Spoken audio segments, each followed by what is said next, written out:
Hey there, folks. It's Zach at Feel Free to Argue. I've been barely functional actually since I got back from the RNC. I've been busy thinking about stuff and trying to get some perspective, and I've got some, but I'm not sure if y'all are going to enjoy it or not. I certainly haven't. Done some hard thinking, and I've been coming to some rather lousy conclusions about our country and where it's going. I'm going to share them with you, and hopefully somebody of you are going to have some really awesome arguments to talk me out of this crap, because I'm not enjoying thinking it. The first one, and arguably the most important, is that I don't think people really give a shit about freedom. I think it's something that people really like in the abstract. And by the way, I've made these comments as posts on various people's videos, and I apologize if you've seen this stuff from me before, but I know that there aren't people tracking me everywhere on YouTube and reading all my comments, so I just kind of wanted to gather all this stuff in one place, and it is kind of all of a piece. In terms of freedom and just our rights in general, I think people like these things as an abstraction.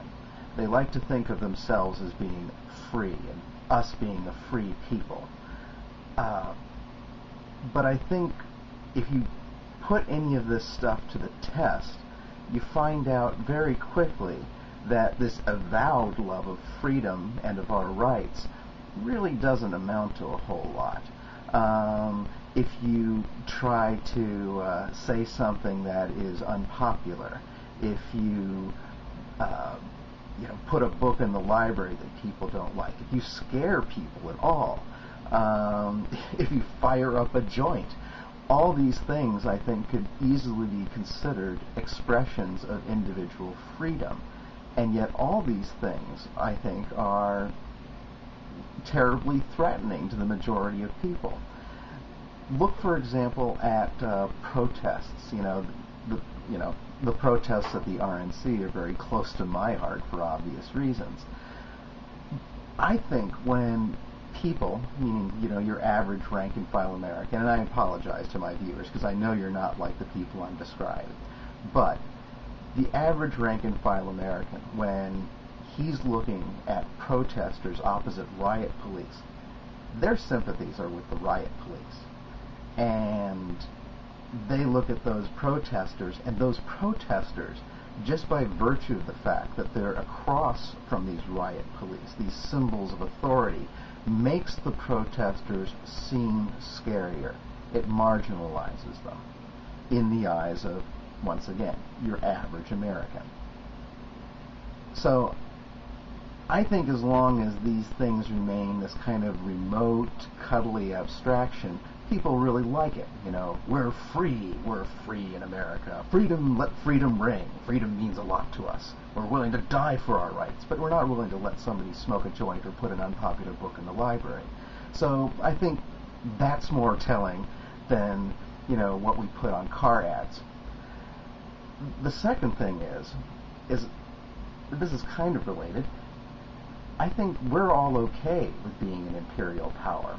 I think secretly we really love being the world's only superpower, and in a lot of cases not so secretly. But I think there's a whole nother group, aside from the real roaring, obnoxious, in-your-face kind of people. There's a whole kind of silent group that goes along with that and really approves of it, though they don't talk about it in the same terms.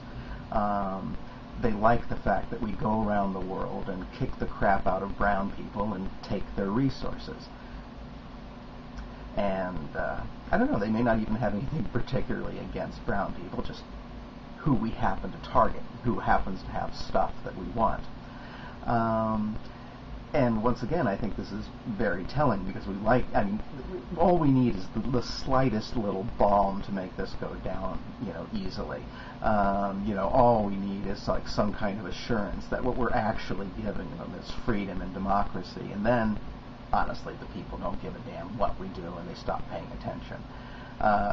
we've done absolutely nothing but eviscerate Iraq. Afghanistan's basically begging us not to send more troops. But, who's listening? Absolutely no one. Obama and McCain both are totally on board with violating the will of Afghanistan, and McCain will throw, Iraq into the bargain. And even Obama, I'm not sure that he's willing to take all of the troops out of there. That doesn't seem to be his rhetoric to this point. I mean, he talks about maintaining a presence for training purposes and to maintain the security of, the Iraqi state. Well, I'm sorry, that just sounds like, a couple of extra flavors of bullshit, and I just don't buy it. I mean, either we respect the democracy that we're setting up in Iraq, and we listen to the people when they say, to the tune of 75 to 90%, depending on the polls, that they want us out immediately and completely, or we don't, and that means we don't give a shit about democracy. Third point, the people will not wake up. They absolutely will not wake up. Not in the sense that, any of the people who watch my channel want them to wake up. And my reason for this is very simple. Whatever you think is going to wake up the American people, it's got to be more serious than going to war for no reason. At this point, I would think it's safe to say that a majority of Americans are aware of the fact that we went into Iraq for wrong reasons. All right. Let's see that outrage. Let's see those massive demonstrations. Let's see those strikes that shut down whole cities.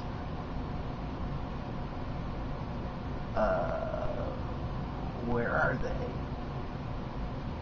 I don't see them. Well, that's your new standard. Whatever you think is going to wake up the American people, it's got to be a little bit more serious than war for no reason. Please tell me what that is. And finally, and perhaps most unpleasant of all, I've had to admit that basically George Bush is the quintessential American. Proud, ignorant, and unapologetic. Proud in the sense that he makes frequent appeals to nationalism because he knows it's the thing that can drive people to do just about anything. This wonderful pride we have makes us not question what we're doing, because whatever it's doing, of course, it must be right, because we're America. Ignorant. I'm not sure if I really need to explain this. I think he's clearly a massively ignorant man. And maybe most importantly, unapologetic. We as Americans will not admit that we are wrong. We won't do it. I mean, Iraq, once again, is the perfect example.